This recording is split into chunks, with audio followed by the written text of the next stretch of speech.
Oh yeah, you know what I'm gonna do? Oh hey, Donjo, sorry, how rude. Mid-conversation. I'm gonna bang a Yui. What's down there? Oh, I should go down there someday. Yeah, hey, I'm gonna stick with positivity today, okay? Mr. Negative, I'm gonna try something. Trying positivity. Actually, I think if I went straight back there, I end up in like Sharon. Good Chinese food in Sharon. That's what my friend Miki.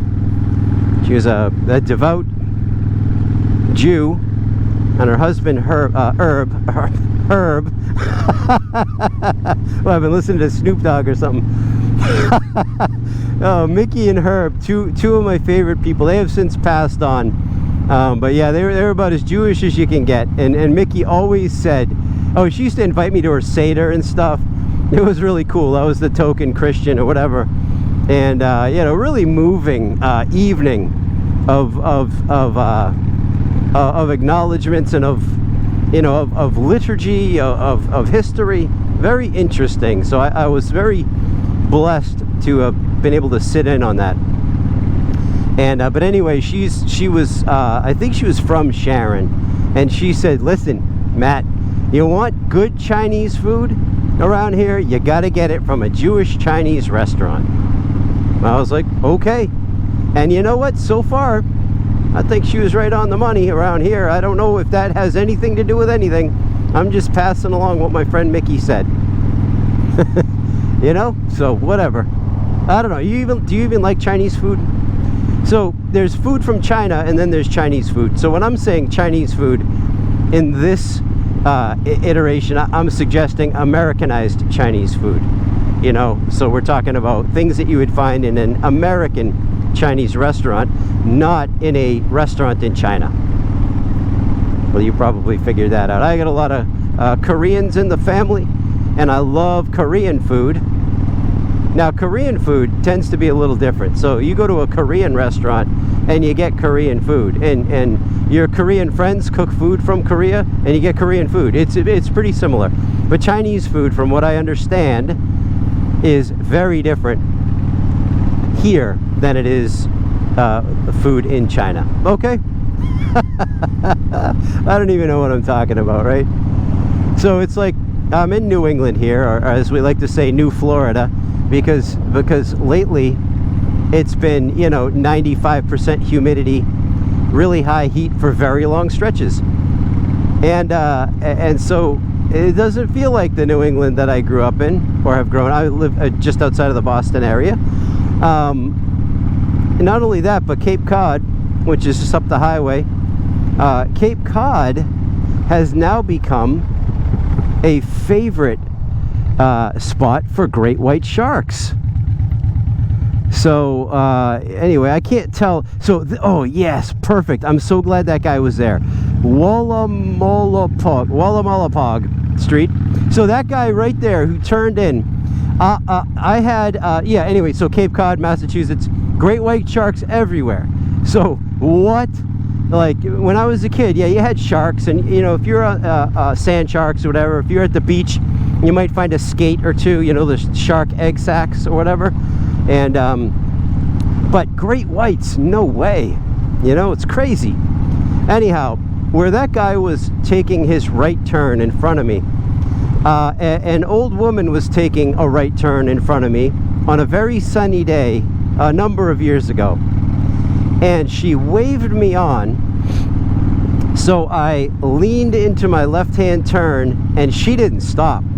So I had to peg the throttle. I scraped my pegs and managed to not go off the road. And I was like, holy smokes, what happened? And what I realized was, what I realized had happened was, she wasn't waving me on.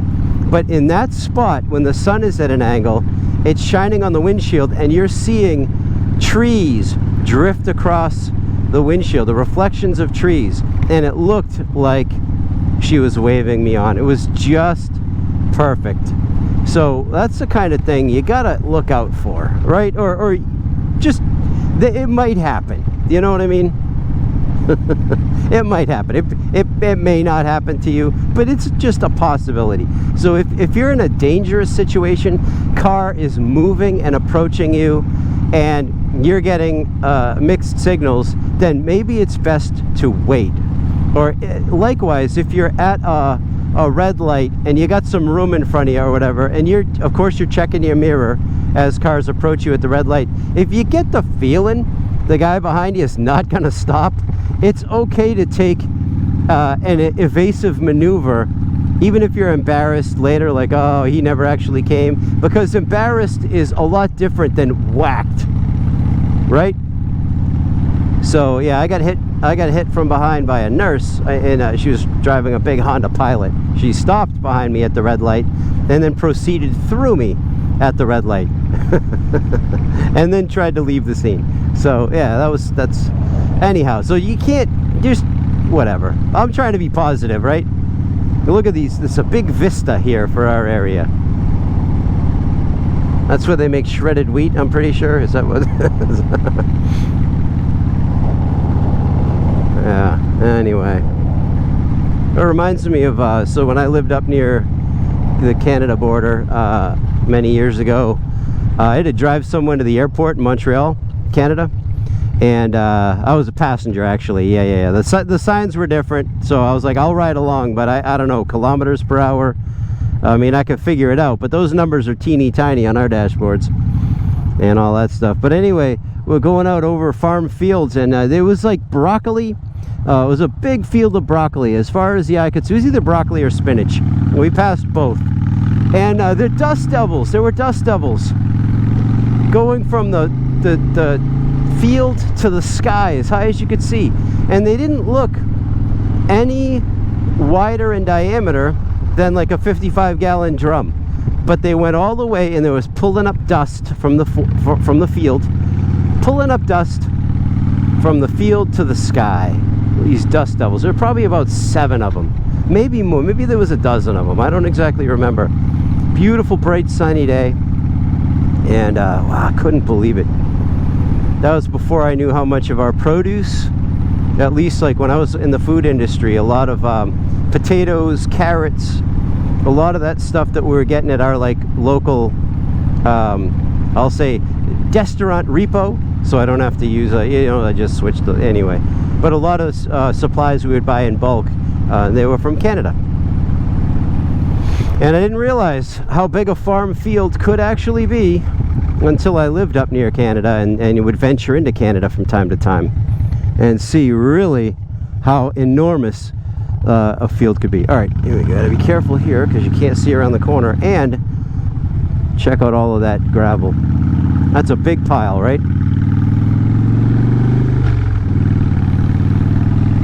Yeah, so what else can we talk about that's positive? This road, I call the tail of the dragonfly.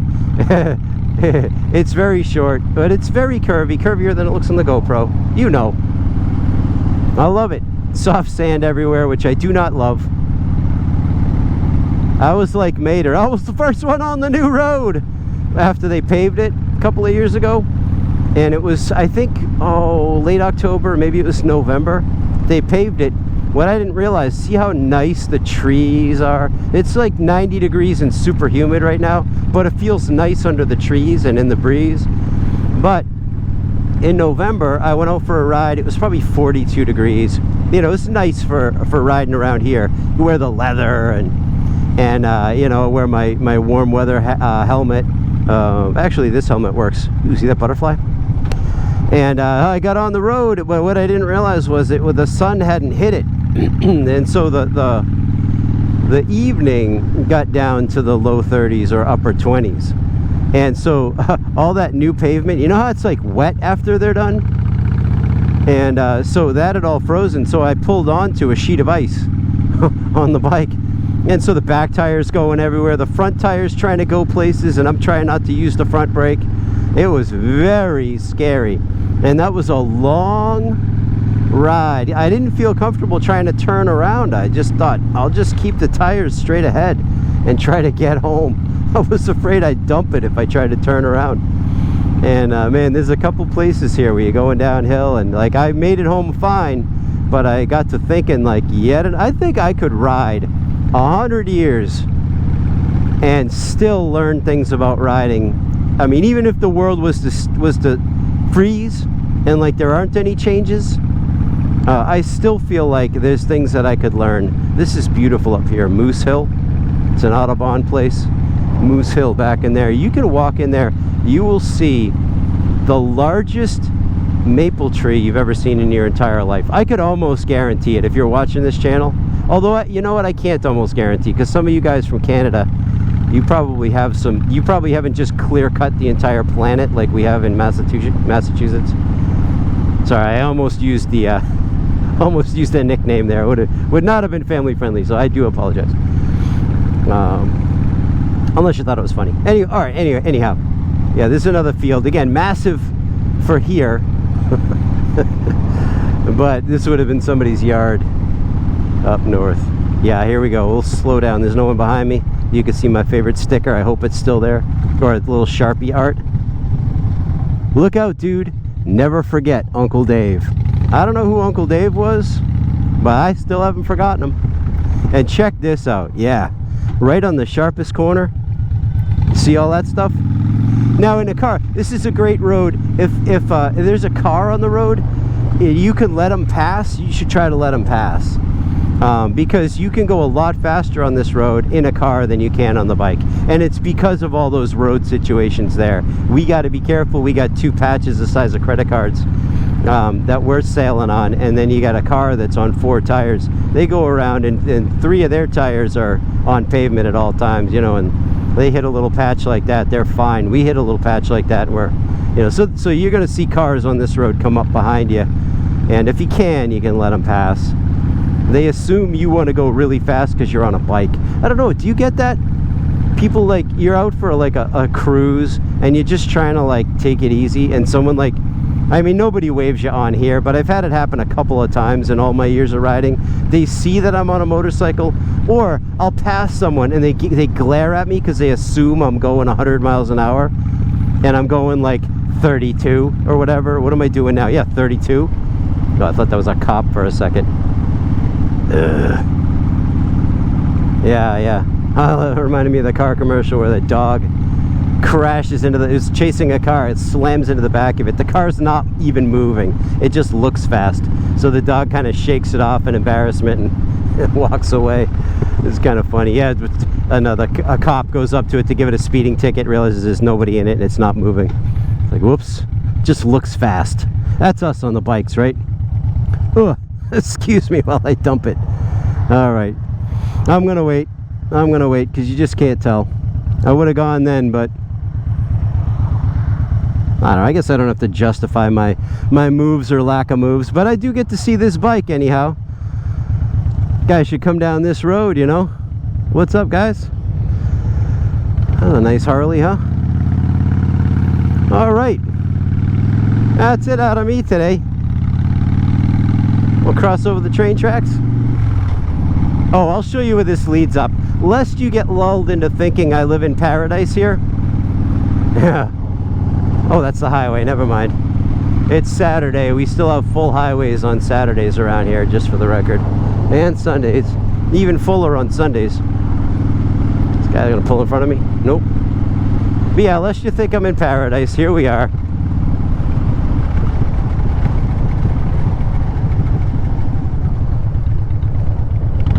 Yeah, I got what looks to be a cop behind me, so I'm just trying to take it a little easy. And that's it. It was a cop, I think. Or a Mini Cooper, I don't know. Anyway, Route 1. Route 1. Take a left and head to Florida. Take it north, and I don't know where it ends in the north. But anyway, guys, Matt the Greeter, care about you. I'll talk to you soon. Bye.